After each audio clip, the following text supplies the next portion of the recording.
본문을 통해서 성령의 권능을 받으라 라는 제목으로 함께 말씀 나누지요. 주님의 은혜와 평강이 새해 첫 예배를 드리는 저와 여러분들 가정에 가득하게 되시기를 축복합니다. 축복을 선포하는데도 웃어주지도 않고 나는 축복 상관없어요 하는 것처럼 그런 표정으로 하지 마시고, 자, 함께 설교는 함께 듣고 함께 우리가 써가는 것입니다. 자, 올해는요 사도행전을 꼼꼼히 한번 살펴보려고 합니다. 여러분, 사도행전은 말 그대로 사도행전이고요, 또 성령행전이다라고 부르기도 하고 교회행전이라고 또한 별칭으로 부르기도 합니다. 사도행전이라고 한다면 사도행전에 두 사도가 중심적으로 사역을 해요. 전반절에는 베드로 사도가 교회를 이끌고요, 이후에는 바울 사도가 선교 여행을 하며 교회의 리더 사역을 합니다. 곧 사도들의 발자취를 역사적으로 기록해 놓은 책이 사도행전이기 때문에 사도들의 행전이다 이렇게 표현하는 거죠. 또 하나, 교회의 역사는요 비포와 애프터로 나누듯이 오순절 성령 강림 사건 이전과 이후로 교회의 역사를 나누어 볼 수 있습니다. 그래서 오순절 마가의 다락방에서 성령의 임재를 경험했던 사도들과 120명의 성도들이 거침없이 복음을 전했던 성령의 역사를 기록하고 있기 때문에 성령행전이라고 불러요. 그리고 더 나아가서 이제 예수님이 승천하신 이후에 이 땅에 교회가 생겨납니다. 교회의 역사가 30년 동안에 저 팔레스틴의 한 지역에 있었던 교회가 당시 세계의 중심이었던 로마에까지 전파되는 약 30년 동안의 교회의 역사가 기록되어 있기 때문에 교회 행전이라고 부르고 있습니다. 자, 그러면 사도들과 성령의 역사와 초대교회의 30년의 역사를 저와 함께 지금부터 자세히 좀 살펴보도록 하겠습니다. 이 사도행전의 시작은 본문 1절은 이렇게 시작을 합니다. 우리 다 같이 한번 읽어볼까요? 시작. 데오빌로여, 내가 먼저 쓴 글에는 무릇 예수께서 행하시며 가르치시기를 시작하심부터, 이렇게 시작을 해요.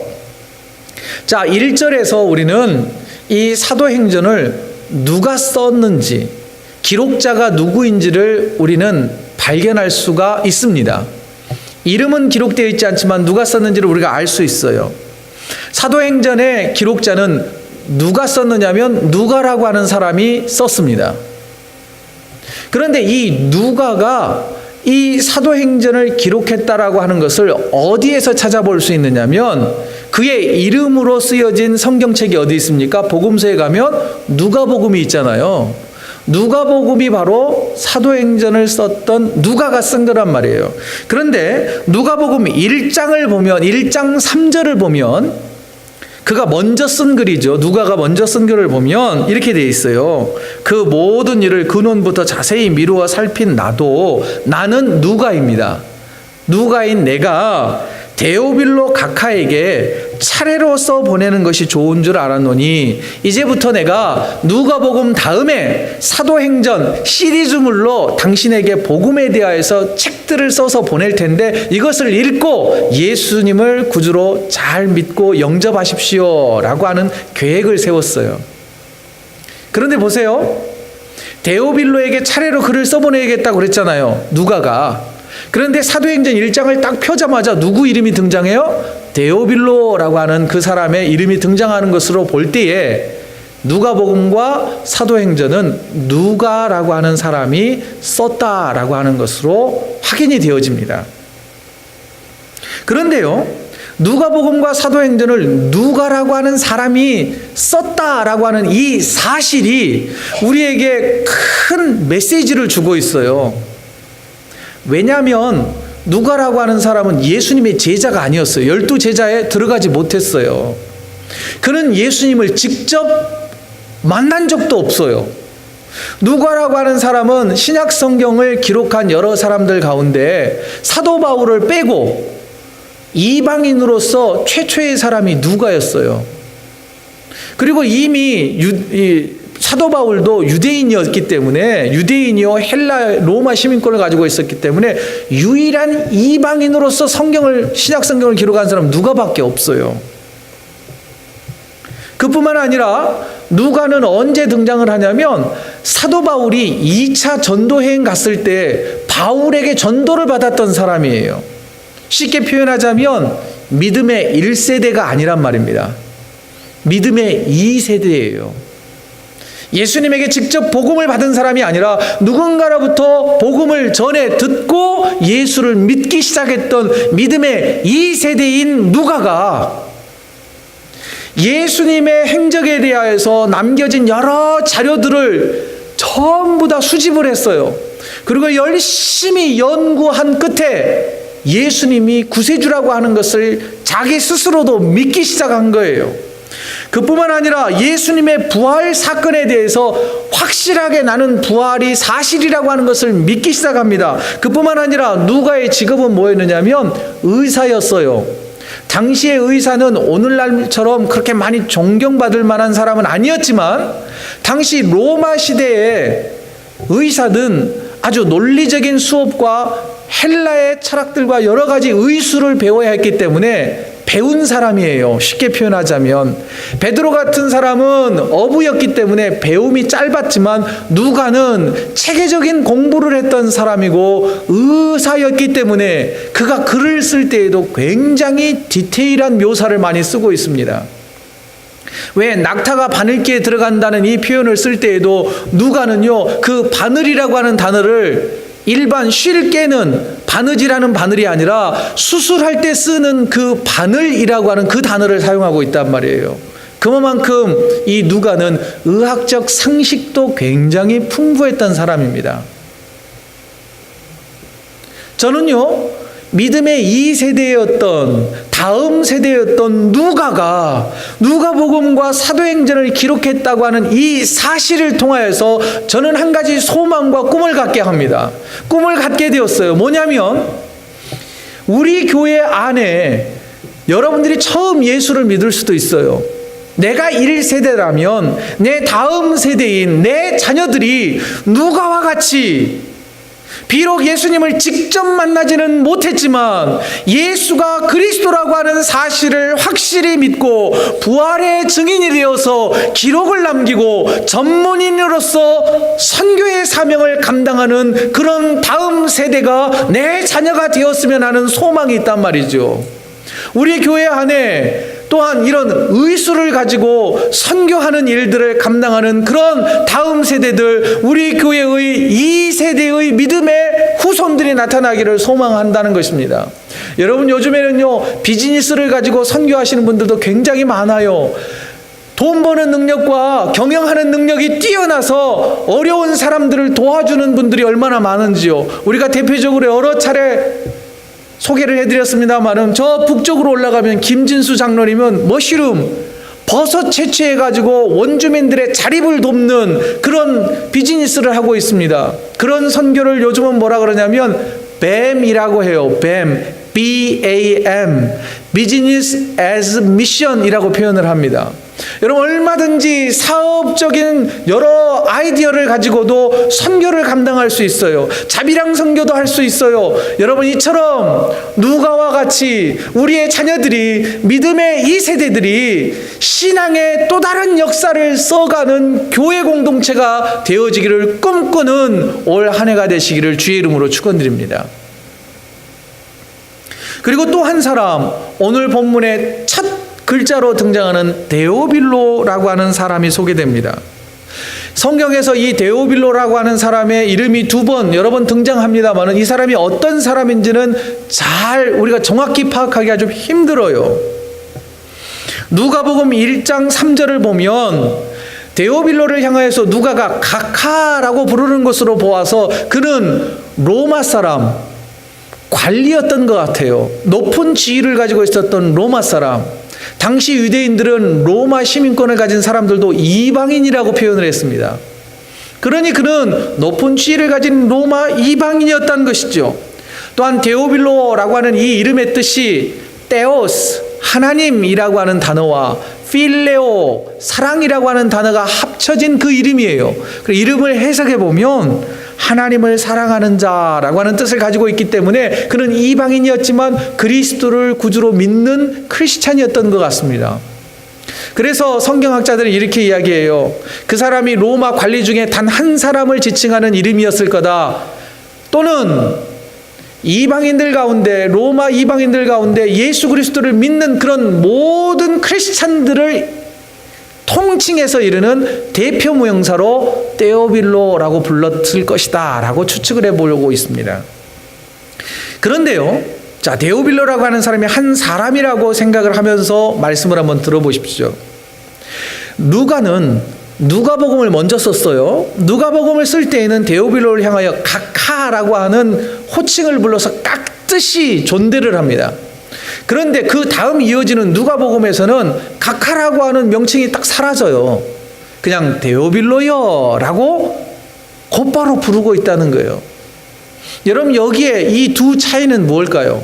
단순하게 그 사람의 직분, 고급 관리의 그 명칭이 사라져버렸다라고 하는 것, 그 정도의 의미만 있는 게 아닙니다. 뭐냐면요, 철저한, 로마 시대는 철저한 계급사회였어요. 그런데 그 계급사회에서 그 계급과 지위를 삭제했다고 하는 것은 뭐냐면, 이 데오빌로라고 하는 한 사람이 교회 공동체의 일원이 되면서, 각 성도가 되면서 더 이상 교회 안에서는 자기의 관리의 직분이 의미가 없다라고 생각되었고, 더 이상의 그 관리라고 하는 것이 자랑할 것이 아니다라고 하는 것을 깨달았다는 거예요. 이 말은 뭐냐면요, 데오빌로가 크리스찬이 되어서 쉽게 표현하자면 일반 사회에서의 그 지위와 자리와 영광과 권세와 부한 것을 자랑하지 않게 되었다는 거예요. 그리스도 안에서 너와 나는 그저 형제요 자매일 뿐입니다. 그렇게 안 부르셔도 돼요. 예를 들어 사장님이 우리 교회에 왔는데 서로 집사가 된 거예요. 여전히 교회 안에서 사장님이라고 부를 필요가 없다는 거예요. 그냥 집사님이라고 부르기 시작했던 거예요. 형제님, 자매님이라고 부르기 시작했다는 것입니다. 저는 이 모습을 통해서 우리 교회 공동체가, 또한 오늘날 교회 공동체가 이렇게 변화되어 가야 하지 않겠냐라고 하는 것을 꿈꾸게 되었습니다. 예배당 문 밖을 열고 나가면 사장이고 직원일 수도 있어요. 또는 누군가는 사회적인 높은 지위에 있을 수도 있고, 누군가는 나보다 조금 더 잘 살 수 있고, 나보다 영어를 조금 더 잘할 수도 있고, 또한 일찍 정착해서 여유롭게 살 수도 있어요. 그러나 이 예배당 안에서 예수 그리스도라고 하는 이 십자가의 그늘 안에서는 우리가 형제요 자매인 것을 확인하자는 거예요. 더 나아가 그것이 더 깊어지면 이제는 예배당 문 밖에서도 그저 우리는 형제요 자매인 것이 기쁘고 감사해질 수 있다는 것입니다. 여러분, 우리가 성찬을 하는 이유가 무엇입니까? 그 사실, 우리는 그리스도 안에서 평등한 형제요 자매요 하나 된 가족임을 다시 한번 확인하는 그런 예식인 것입니다. 우리가 이렇게 예식을 했는데 돌아서서 우리가 높고 낮은 것을 다시 생각한다면 우리의 신앙은 더 많이 성숙되어야 한다고 하는 사실을 말해주고 있는 것이죠.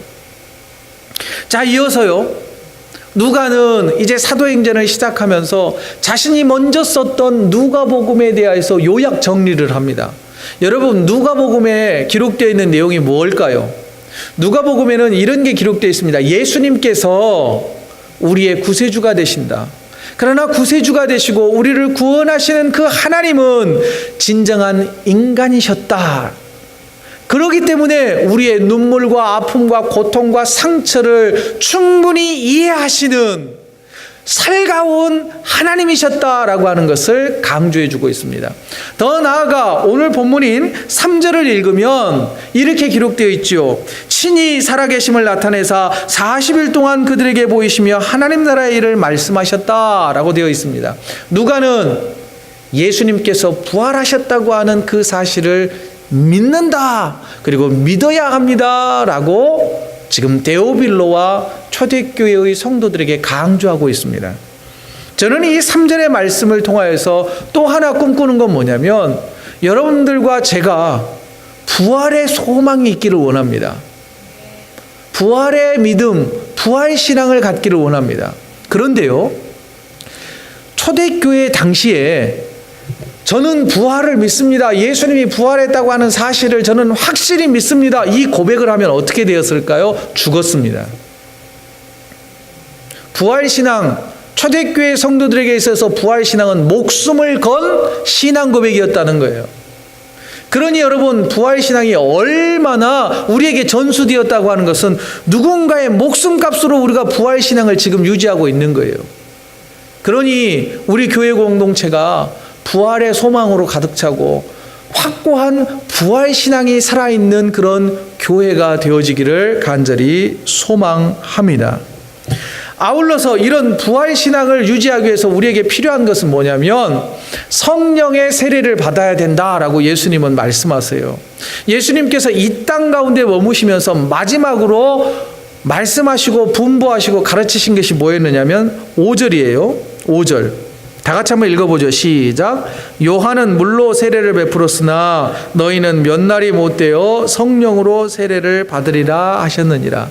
그 부활신앙을 유지하기 위해서는 성령의 충만함을 우리가 경험해야 된다는 거예요.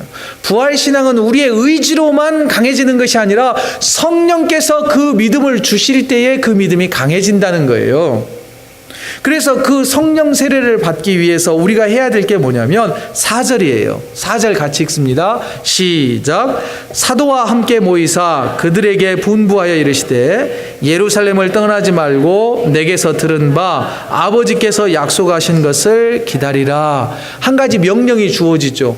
예루살렘을 떠나지 말라라고 하는 명령을 제자 공동체에게 주님께서 주십니다.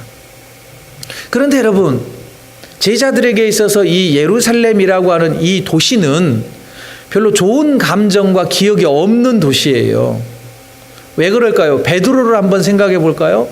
베드로는 원래 저 갈릴리 바닷가 출신 아닙니까? 그런 예수님을 따라서 이 예루살렘에 왔습니다. 예루살렘에 와가지고 무슨 일이 있었어요? 자기가 믿고 따르던 예수님이 십자가에 달려 죽으셨습니다. 자기가 믿었던 리더를 잃어버렸던 슬픔의 장소였어요.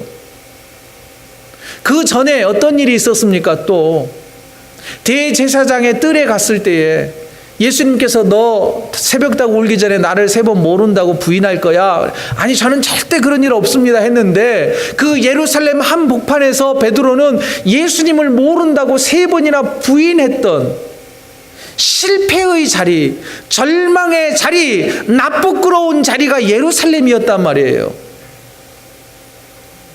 제자들은 할 수만 있다면 예루살렘을 떠나고 싶어요. 잊어버리고 싶어요.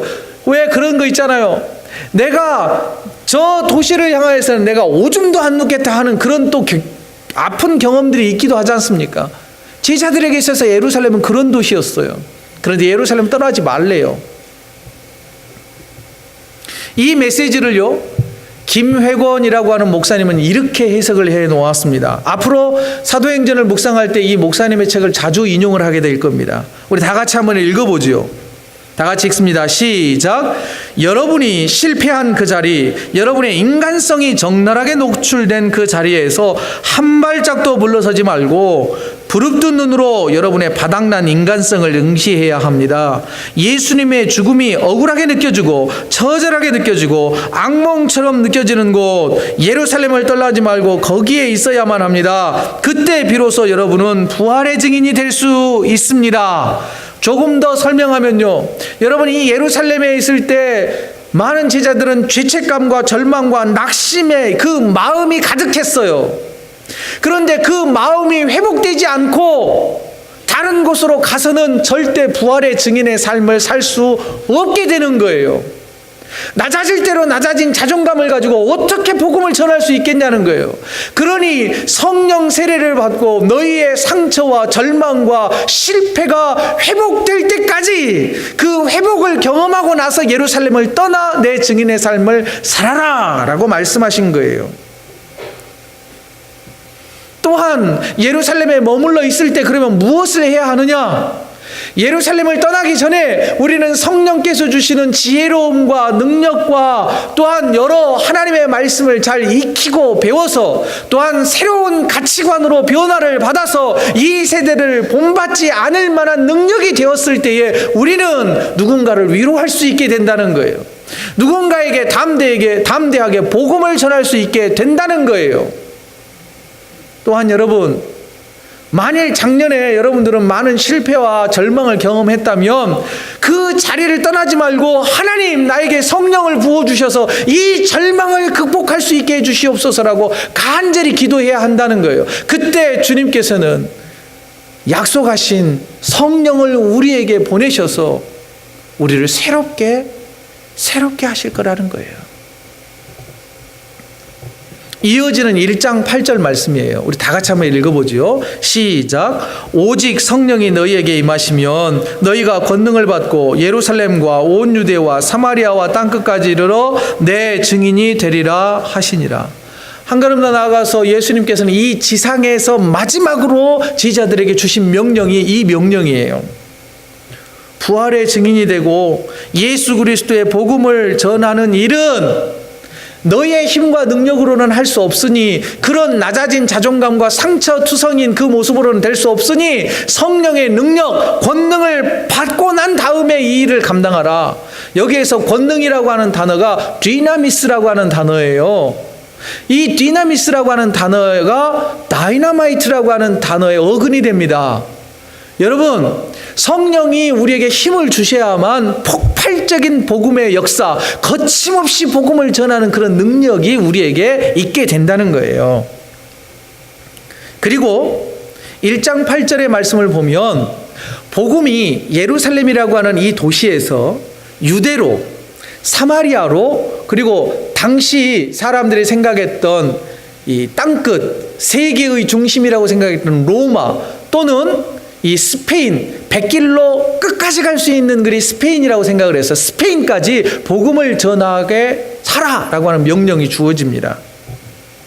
그런데요, 이 말씀과 더불어서 사도행전 1장 8절과 더불어서 마태복음 28장 19절에서 20절 너희는 모든 족속으로 제자를 삼아 아버지와 아들과 성령의 이름으로 세례를 베풀고 그리고 내가 가르쳐 분부한 모든 것을 가르쳐 지키게 하라. 이 말씀, 이 두 말씀은요, 해외 선교를 해야 한다고 하는 그 동원을 할 때 가장 많이 언급되는 말씀이에요.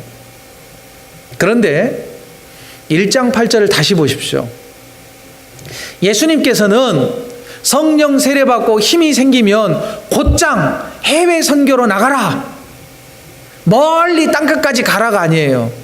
그 선교의 시작점은 예루살렘이었어요.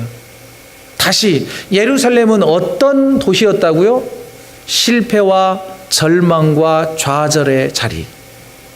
내가 여전히 힘겹게 누군가와 고민하고 싸우며 지지고 볶고 그리고 상처받고 상처를 주고 웃고 울고 하는 내 삶의 그 자리가 예루살렘이란 말입니다.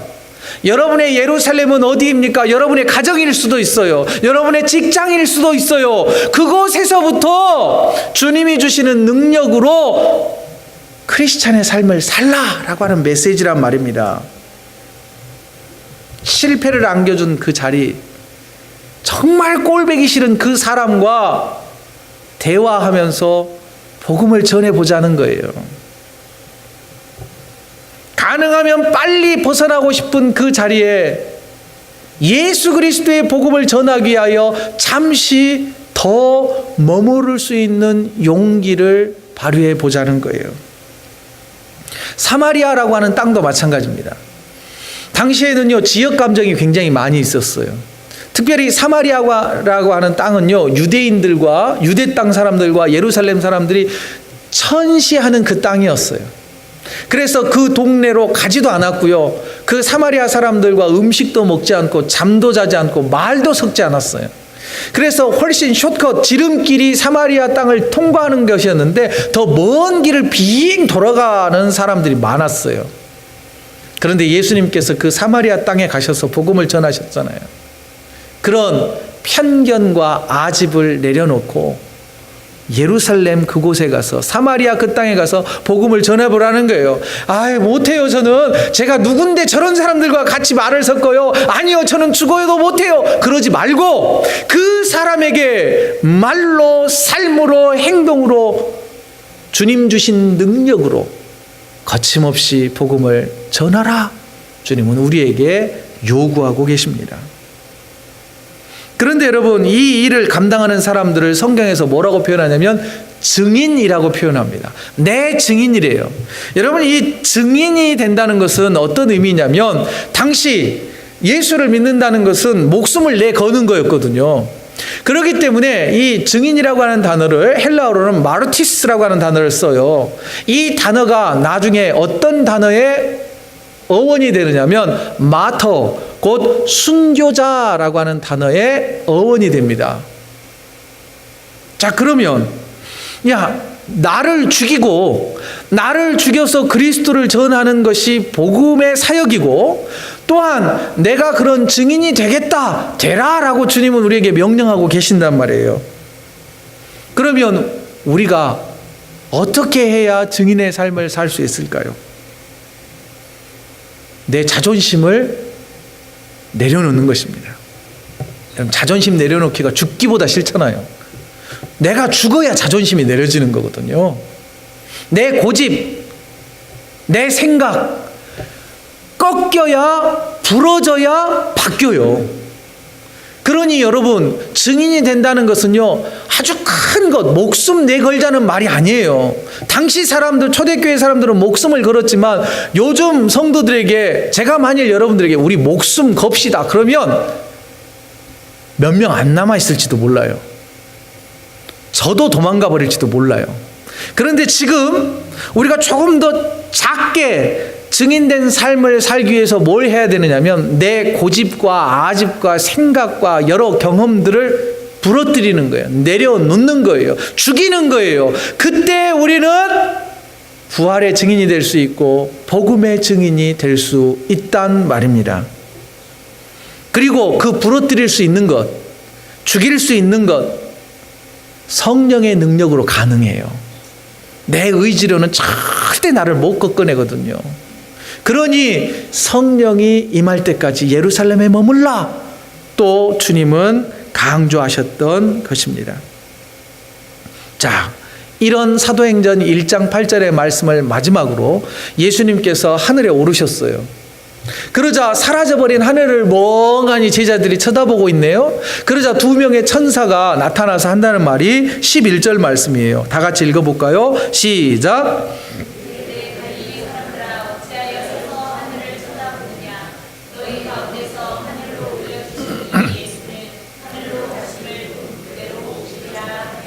아멘. 영어 성경에 보면요, 이렇게 되어 있어요. Why do you stand here looking into the sky? 이 말을 하면 너네들 뭐 하고 있어? 왜 하늘만 멀뚱멀뚱 쳐다보고 있는 거야? 이 말씀이잖아요. 저는 이 말씀이 저의 귀에는 이렇게 들립니다. 뭐 하고 있어? 엉뚱한 생각 그만하고 너무 욕심도 부리지도 말고 네가 가서 할 수 있는 만큼만 해. 저는 이 말로 들려요. 그리고 이어지는 말씀을 보면 언제까지? 주님 다시 올 때까지 묵묵히 네가 할 수 있는 최선의 노력을 다 해봐. 그러면 주님 다시 오셔서 칭찬하시고 축복하시고 하나님 나라를 선물로 줄 거야 라는 이 말씀으로 저는 읽혔습니다. 말씀을 정리하겠습니다. 사랑하는 성도 여러분, 초대교회와 같이 믿음의 다음 세대들을 키워내는 우리 교회가 되어지기를 원합니다. 성령의 권능을 받기까지 예루살렘에 머물러 하신 주님의 명령을 기억하면서 실패와 좌절의 자리를 성령의 능력으로 극복하는 우리가 되어지길 원합니다. 안 바뀐다고요? 성령의 능력은 우리를 바꿀 수 있습니다. 그 어떤 사람도 성령의 능력은 우리를 바꿀 수 있다고 하는 이 사실을 믿으시기 바랍니다. 그리고 더 나아가 부활의 증인과 복음의 증인의 삶은 내가 서 있는 곳에서부터, 내가 할 수 있는 것부터 시작된다고 하는 것입니다. 그러니 여러분, 올 한 해 동안 부활의 증인으로서, 성령의 능력을 받은 부활의 증인으로서 작은 일부터 증인된 삶을 살기로 결단하는 저와 여러분이 되시기를 주의 이름으로 축원드립니다. 함께 기도하겠습니다.